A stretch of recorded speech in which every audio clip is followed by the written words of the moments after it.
of binomial coefficient. Some values of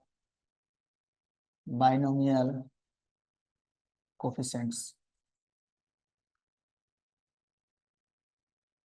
No. You have some values of binomial coefficients.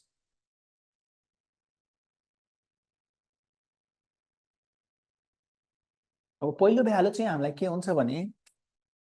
NC note यो भनेको 1 हुन्छ NC1 n हुन्छ NC1 NC2 n minus 1 upon 2 factorial NC3 n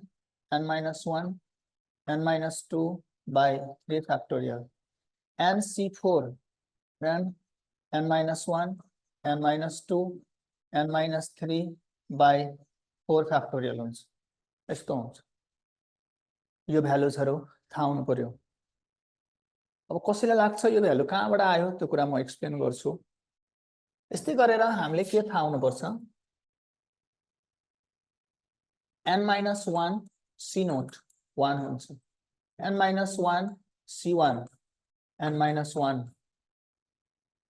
n minus 1 c2 n minus 1 n minus 2 by 2 factorial n minus 1 c3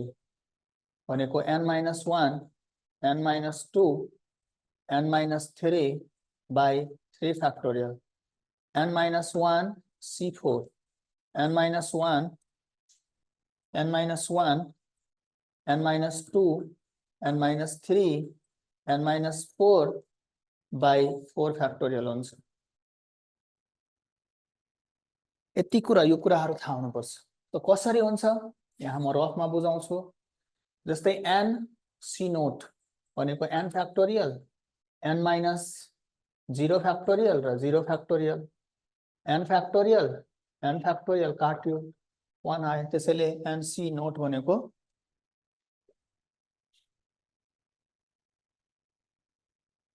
n minus 1 भनेको के पनि होइन यो total of the data नै हो यहाँ total of the data n छ भने यहाँ n minus 1 छ त्यही नै हो यहाँ 50 छ भने यहाँ 49 यहाँ 50 छ भने यहाँ 49 50 छ भने 49 एकले घटाइदिएको त्यो लजिकली हामीलाई युज हुन्छ त्यसैले मैले यहाँ घटाएर राखेको छु है अरु के पनि हैन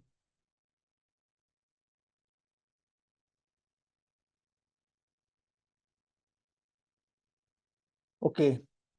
अब NC1 भनेको n factorial n minus 1 factorial 1 factorial n factorial भनेको n minus 1 factorial into n हो upon n minus 1 factorial into 1 यो काट्यो त्यसो भए NC1 is equal to n भयो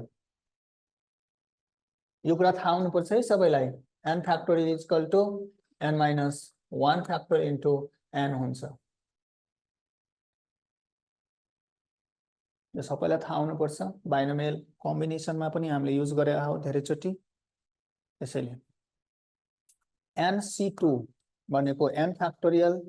n minus 2 फ्याक्टोरियल र 2 फ्याक्टोरियल यसमा के हुन्छ n minus 2 factorial n minus 1 अनि n हुन्छ by n minus 2 factorial into 2 factorial त यो र यो काट्छ n minus 1 by 2 factorial हुन्छ त त्यही लेखेको छु त त्यही NC3 मा पनि त्यस्तै NC4 मा पनि त्यस्तै यहाँ पनि n minus 1 c नोट छ भने 1 हुन्छ यहाँ NC1 थियो n minus 1 c1 त n minus 1 भइहाल्छ n को ठाउँमा n minus 1 अनि c2 त्यहाँ n minus 1 छ त n को ठाउँमा n minus 1 n minus 1 त्यहाँ छदै छ यहाँ n minus 1 minus 1 by 2 factorial त्यस्तै n minus 1 c3